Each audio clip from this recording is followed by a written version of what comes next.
Hello, welcome back. I hope you're good and well. I just wanted to do a quick video today about two books that are kind of related, two books by the same author. One is called What Everybody Is Saying, and the other one's called something like the Dictionary of Body Language. They're both written by an author called Joe Navarro, who is actually an ex-FBI agent.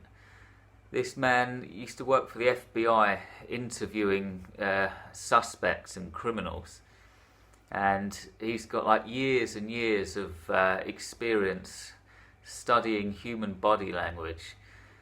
And I became aware of the main book, What Everybody Is Saying, at some point back in 2013, I think.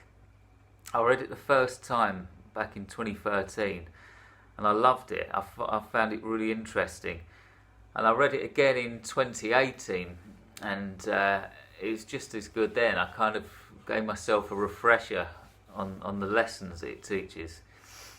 Really good. And what I love about this stuff is that most, if not all, body language is linked to evolution, our evolutionary past.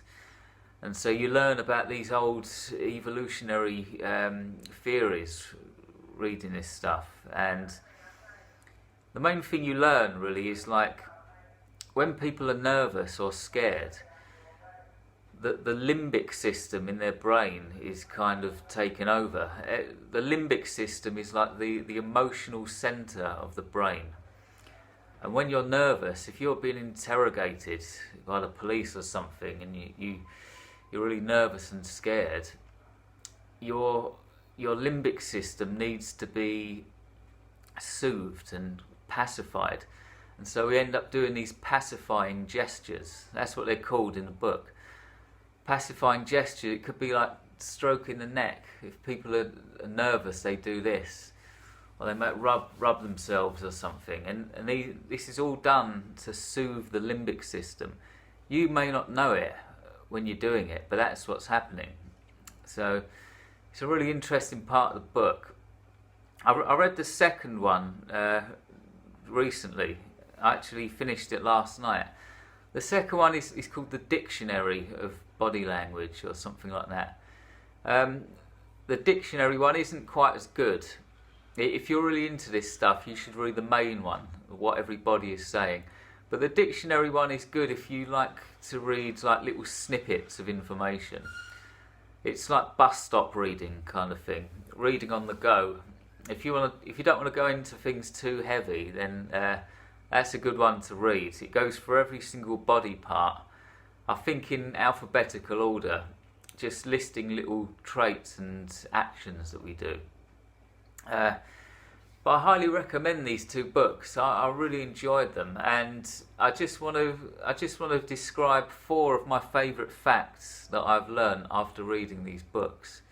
Okay, so the first one is if people are scared, they often go white and completely pale in the face, don't they? I'm sure everyone's seen this. People say, "Oh, what's the matter? You look like you've seen a ghost."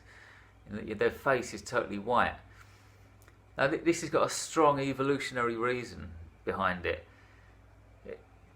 Thousands of years ago, when we used to live on the African savannah, we used to encounter all kinds of predators, like big cats and mammoths or whatever, big creatures that could kill us. And so when we saw them, we were scared, right? And so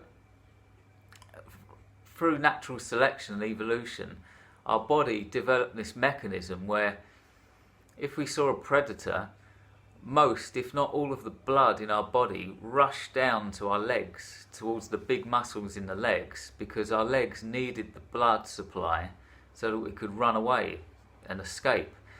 So when somebody's scared today in modern life and they go pale in the face, it actually means that all of the blood in their body has rushed down to their legs, and that's why their face looks pale. Amazing, right? That's number 1. Number 2, quite often when in a friendly situation, if we're with a friend Or it's more common to see this if somebody's talking to a baby in a car, perhaps. If somebody sees a baby, they smile and they tilt their head and go, ah, aren't they sweet? And they move their head to the side. What they're actually doing here is exposing their neck as a kind of offering. The neck is like arguably the most delicate, fragile part of the human body, but it's very essential as well. Everything goes through your neck: blood, food, water, oxygen. We need to protect our neck. If we're scared, we sometimes rub our neck like this, and we're actually guarding it or protecting it. But in a friendly situation, like looking at a baby, you go like this, and what we're actually doing is exposing our neck. So we're basically saying, I like you, you're my friend, I don't need to protect this, I can expose it like this. That's what that means when somebody tilts their head. Number 3, this one's probably a bit more well known, but we get goosebumps on our skin, don't we? This originated thousands or millions of years ago when we used to be covered in hair.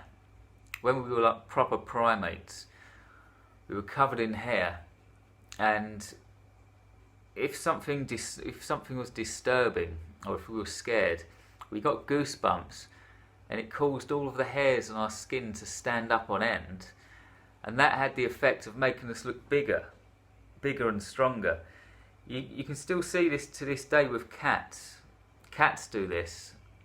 If a cat is scared, or if a cat sees a dog or something, they get goosebumps and their hair stands on end and they look bigger. We do it, but because we've got some bodily hair now, but most of it is gone. So what we see now is just like fine hairs standing up on end. But originally that was to make us look bigger and stronger and to scare the enemy away. The last one I want to discuss with you is something called genital framing. This is crazy. Generally speaking, if something's valuable to us, or if we want to show something off, we put it in a frame, don't we? In a picture frame. Subconsciously, we actually do this sometimes with our private parts. I don't think women do this. This is men. This is men who do this. It's a display of aggression, and it's like a territorial display. Basically, men, we put our thumbs behind our belt and let both of our hands sit on either side of our genitals, and at the same time we kind of puff out our elbows to make ourselves look bigger, and we're actually framing our genitals. It screams out, I'm masculine, I'm the alpha male, look at this, look in this frame, these are important, I'm the boss, kind of thing. It's like a macho display. It's called genital framing. So I learned all of this stuff in these 2 books. So if you're into people watching, if you're into like body language in any way, I highly recommend these 2 books. Okay, so quick review for you there. 2 books that I found interesting very recently. Thank you very much for watching. Remember, you can pre-order The Hand That Pulls You Under right now for a very cheap price, 99 cents. The links are below. I'll be back in a week or 2 with another book review.